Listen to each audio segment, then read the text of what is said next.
Hello, everyone. Thank you for joining me today for this lecture. Today, I'm going to introduce you to some fundamental concepts about graph theory, network analysis, and how they are and always have been integral to urbanism and architecture. But first, I want to give some acknowledgements to Professors Lima, Yoshida, as well as Fang at the University of Chicago, not just for introducing me to economics and game theory concepts, but inspiring me to be creative with mathematics. I'd also like to thank Professors Taylor, Yesomi Umolu, as well as Shackman for introducing me to architectural history from a very abstract and theoretical framework. And of course, at the IIT, Professors Joel Putnam, Vedran Mimica, and Reed Kroloff for really empowering me to be kind of creative and explore future horizons in architecture. So to give a brief outline of the concepts that I'm going to visit, I'm going to start with really the foundation of graph theory with Euler's visit to Königsberg and his abstraction of the entire city into a graph theory problem. Then we will look at a more paradoxical example of how networks can produce counterintuitive results and can respond to agents in unpredictable ways. And then lastly, I want to look towards ambitions in Chicago, specifically Bronzeville, where Professor Paredes' studio is looking to try to understand how network theory can help us make more integrated cities. So to begin, we have this math problem of a city in Königsberg, where the children would play this game of trying to cross all 7 bridges in the town without repeating any one bridge. So the city is carved by these 3 rivers into separate land masses, each of which is connected by 7 bridges. And so no one had ever been able to win the game or successfully complete this task. And so the people invited Euler, one of the greatest mathematicians of the 18th century, to come there and explore the problem and to approach it from a mathematical point of view. And what he did was he abstracted the city into a series of nodes and networks, basically assuming that any path that you take within the landmass is irrelevant, and what matters are these critical crossing points and the land masses themselves. And so what he did was he derived a sort of theory of how to approach the problem in its simplest form. And this became a graph, a series of nodes, which are the dots, and edges, which are the lines, between each of them. And then he also created this concept of degree, where he numerically assigned each of the nodes a number based on how many edges it had. And in doing so, he was able to derive a few theorems about graphs and theories. And he says that in order for the game to be possible in any graph, there have to be either 0 or 2 nodes of an odd degree. This is precisely because if you have an odd node in the network, you have to either start or finish there. The even ones are, of course, symmetrical, and so they can pass through those 2 edges, any even number, and you end up in the same place, and they become almost circular. However, with the odd ones, they have to be directional. You have to be moving towards them or away from them in the network in order for it to work. And so, therefore, he was able to prove that the problem was impossible. When we look at Königsberg today, which is now a part of, I guess, Kaliningrad, which is an oblast, which I guess makes it a part of Russia. It's very close to Eastern Europe. But the 2 of the bridges have since been bombed during World War II, and several have been reconstructed, such that there are now only 5. And when we look at what the graph is today, we get this, and we're able to analyze it with the same language. And now we can say, because there are exactly 2 nodes of odd degree, that the Euler walk is possible. However, a circuit which would be starting and completing the journey from the same node in a complete cycle is impossible, because in order for that to happen, there would have to be nodes all of odd degree in the system.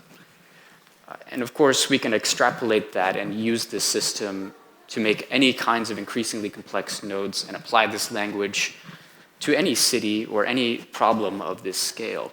I would like to note there are many concepts here, but the most important for these two lectures is the dual, which is the pink in the upper corner, which represents an inversion of one graph into the other, where one has nodes that are placed in the void spaces of the one network, and then it crosses with its edges, each of the edges of the one, to create an other network, which is an inverse. It's confusing, but Joel will give you a second pass on it later if you're really curious about it. So what we learned from this problem and looking at the origins of graph theory is that it has always been urban, that it's kind of endemic to the problem of living in a city and being a part of an interconnected set of built infrastructure, people, nature, ecological features, and so forth. And ever since Euler created this theory and published his paper, there's been a whole discourse about this kind of lens of viewing the cities, and it's been elaborated almost ad infinitum in terms of all the ways that you can augment or adapt and create a kind of custom tailored network to describe problems of each city and also to project new ones. However, when we do this and the networks become increasingly complex, it starts to lead to kind of unexpected or unanticipated results. And one of the most famous problems about this is the braces paradox. There are many forms of it on the internet, and people have kind of adapted it in many ways. However, I think that this one, which is from Martin Osborne's game theory, is the most simple and the most illustrative of them. Now, the problem is basically the commute. The essential problem of cities, especially in the 20th century, is how do you go from your residential node where you live into a kind of commercial centralized node where you work. And this dual commute back and forth is symmetrical, and it often involves graphs, not unlike the one I'm showing, where you have a neighborhood road which has very little capacity for traffic, and then you have sort of roundabout countryside roads which have more capacity for traffic and higher speeds. And so the problem essentially breaks down the traffic flow into 4 groups of agents.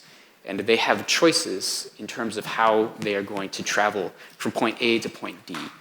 And all of their decisions affect each other because the total time it takes to travel through the network depends on the sum of all of the people on any given edge of the network. So it's cumulative.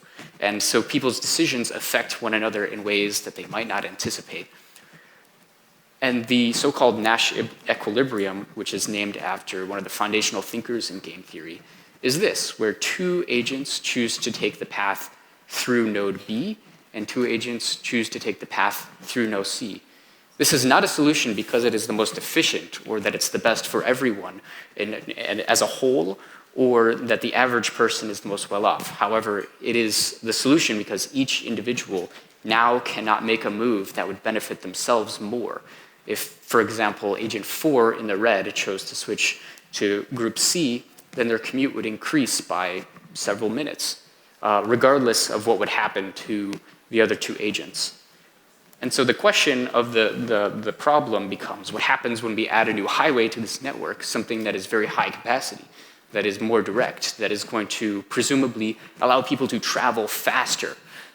And what happens is, one by one, the agents now have new decisions which at the beginning lead to better outcomes for themselves. So for example, if agent 4 decides to take the highway instead of the country road, he's going to reduce their own commute time at the expense of the other 2 agents who were traveling previously through node C.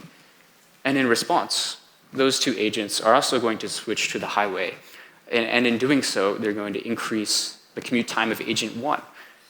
And then when we fully resolve the Nash equilibrium, whereas before the average commute time was around 30 minutes or just under 30 minutes, now with the addition of new infrastructure, everyone actually has a longer commute time.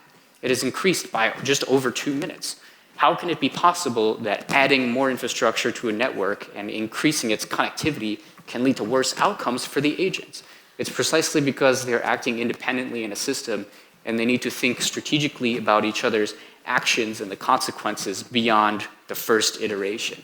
That the demand for new highways and for more smooth traversal of the urban network is often not really a demand at all in the economic sense, but really a desire, an irrational need to travel faster or to have a better experience in the commute in a way that often comes at the expense of others. So when we look now to a much more real problem of, let's say, Chicago, not so much the downtown, but the neighborhoods, which exist in contrast, we can immediately see just in a figure ground diagram where there's a kind of rift in these two networks created by a system of efficiency that is designed precisely as the problem I previously showed, where there is an express network that is intended to bypass this community, which is in Bronzeville, the south side of Chicago, where it basically elevates the commute times of the suburbs at the expense of this neighborhood.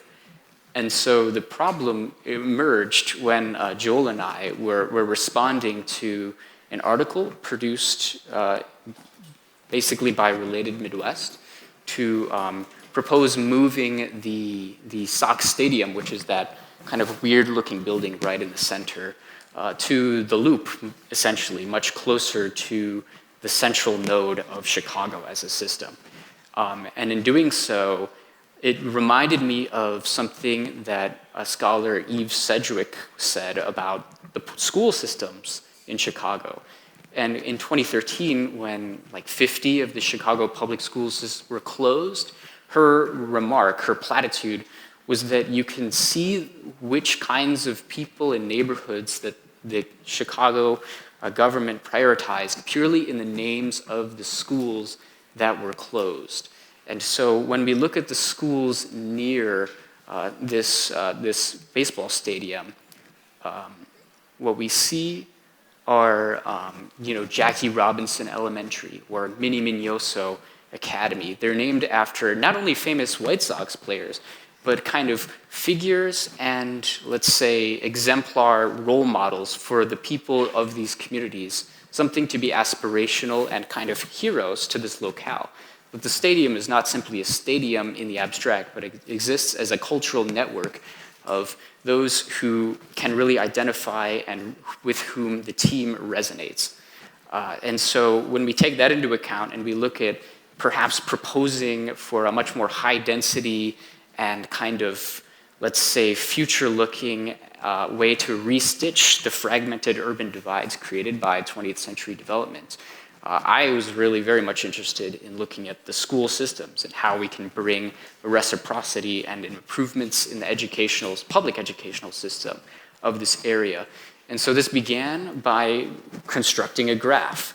And in order to do so, of course, I have to find the physical nodes as well as the edges of the network, but most importantly, the people and the agents who are going to traverse this thing and give it the life, to take it from mere abstract graph to a real network. And I begin to do this through overlays where I find the zoning of where people are allowed to live and where it is prescribed that you can build residences.